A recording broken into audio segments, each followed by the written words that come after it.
নমস্কার বন্ধুরা, ধীরা কুকিং ব্লগসে সবাইকে স্বাগত।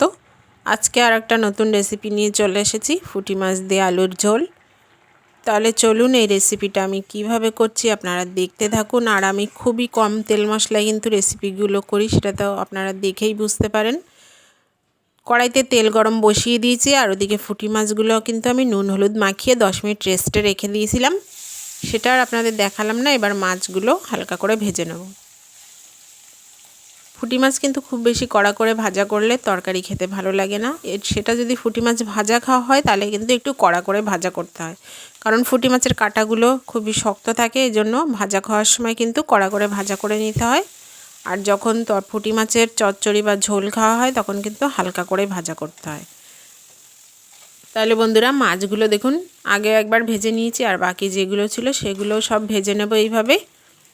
আপনারা দেখেই বুঝতে পাচ্ছেন খুব বেশি কড়া কিন্তু করা যাবে না। ফুটি মাছ একটু হালকা করে ভাজা করে নিতে হবে, তাহলে কিন্তু খেতে ভালো লাগে। আর ফুটি মাছ যদি একদম কাঁচা রেসিপি রান্না করা হয় কাঁচা মাছ দিয়ে, তাহলে কিন্তু খেতে আরও বেশি টেস্ট লাগে। সেটা আপনাদের পরে আরেকদিন করে দেখাবো। সব মাছ ভাজা হয়ে গেছে দেখেই বুঝতে পাচ্ছেন। আর মাছ ভাজার তেলেই আমি রান্না করব। আমি আগেই বলেছি আমি কিন্তু খুবই কম তেল মশলায় রান্না করি। আমাদের বাড়িতে তেল মশলা খেতে অতটা কেউ পছন্দ করে না, এজন্য কম তেল মশলায় আমাদের খাওয়া হয়। যারা কম তেল মশলা করে খেতে পছন্দ করেন তাদের জন্য তো একদম পারফেক্ট। আর যারা একটু তেল মশলা খেতে পছন্দ করেন তারা তাদের ইচ্ছা মতো ইউজ করে নেবেন। সব মাছগুলো ভাজা হয়ে গেছে।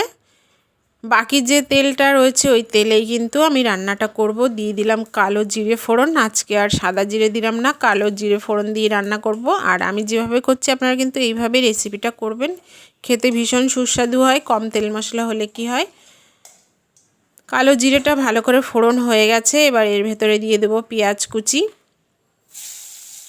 পেঁয়াজ কুচিটা দিয়ে হালকা করে ভাজা করে নেব।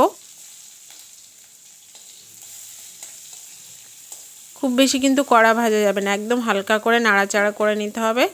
দেখুন বন্ধুরা, পেঁয়াজটা কিন্তু হালকা ভাজা হয়ে গেছে।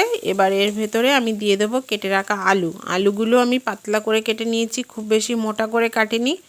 আপনাদের দেখাচ্ছি কতটা পাতলা করে কেটেছি। এরকম পাতলা করেই কেটে নেবেন, কারণ ফুটি মাছ খুব বেশি সময় লাগে না রান্না করতে। আর নতুন আলু দিয়েই রান্নাটা করছি। আর আমি আলুগুলোও পাতলা করে কেটে নিয়েছি। আপনারা যদি ইচ্ছা হয় মোটা করেও কেটে নিতে পারেন। দিয়ে দেবো কাঁচা লঙ্কা। একটু ঝাল ঝাল হবে, এই জন্য একটু লঙ্কাটা বেশি দিতে হবে। আর যে যেরকম ঝাল খান সে সেরকম লঙ্কা দিতে পারেন। দিয়ে দেবো পরিমাণ মতো নুন, আর দিয়ে দেবো পরিমাণ মতো হলুদ গুঁড়ো। আমি হালকা করে সব কিছু ভাজা করে নেব। আর আপনারা এরকম নিত্য নতুন ভিডিও পেতে আমার চ্যানেলটাকে অবশ্যই সাবস্ক্রাইব করবেন। আর পাশে থাকা যে বেল আইকনটা আছে ওটাকে প্রেস করে রাখবেন, তাহলে আমি যখনই কোনো ভিডিও ছাড়বো তার নোটিফিকেশানটা আপনারা সঙ্গে সঙ্গে পেয়ে যাবেন। দেখুন বন্ধুরা, আলু পেঁয়াজ সব কিন্তু ভালোভাবে ভাজা হয়ে গেছে। এবার দিয়ে দেবো পরিমাণ মতো জল দিয়ে তরকারিটাকে ফুটতে দেব 5 মিনিট।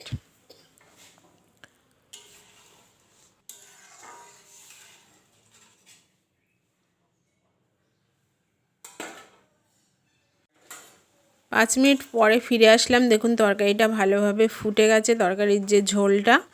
এবার আমি ভেজে রাখা ফুটি মাছটা দিয়ে দেবো। ফুটি মাছটা দিয়ে আমি ঢেকে 10 মিনিট মতো রান্না করব। তাতে আলুটাও খুব ভালোভাবে সেদ্ধ হয়ে যাবে, আর তরকারিটাও কিন্তু জাল হয়ে যাবে। সব ফুটি মাছগুলো দিয়ে দিলাম। এবার নাড়াচাড়া করে আমি ঢেকে 10 মিনিট মতো রান্না করব।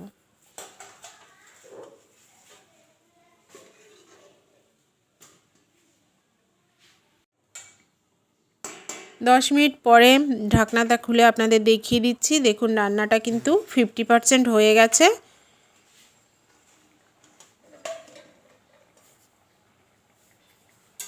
দেখেই বুঝতে পাচ্ছেন আলু টালু কিন্তু সব সেদ্ধ হয়ে গেছে। আলু দেখুন সেদ্ধ হয়ে গেছে, আপনাদের দেখিয়ে দিচ্ছি। এবার নাড়াচাড়া করে আমি টমেটো দিয়ে দেবো। এখানে বড় একটা টমেটো, আমি টমেটোটাকে ছোট ছোট করে কেটে নিয়েছি। 8 থেকে 9 খণ্ড হয়েছে, তারও বেশি মনে হয়েছে। কেটে নিয়ে এবার দিয়ে দিলাম।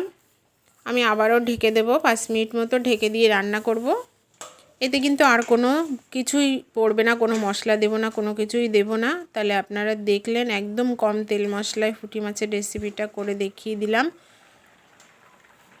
দেখুন বন্ধুরা, তরকারি কিন্তু প্রায় হয়ে এসেছে, দেখেই বুঝতে পাচ্ছেন। আর একটুখানি ফুটবে, কারণ ঝোলটা আর একটু কমবে, তারপরে নামিয়ে দেব। তাহলে আপনারা তরকারিটা তো দেখেই নিলেন। আমার ভিডিওগুলো বেশি বেশি করে দেখবেন, লাইক করবেন, শেয়ার করবেন, কমেন্টস করবেন আর সাবস্ক্রাইব করার অনুরোধ রইল।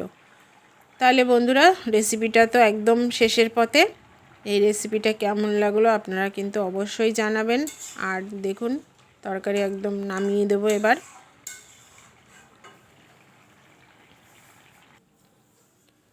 রান্নাটা কেমন লাগলো অবশ্যই জানাবেন। আর আপনারা কিন্তু অবশ্যই ভালো থাকবেন। আজকে এই পর্যন্তই।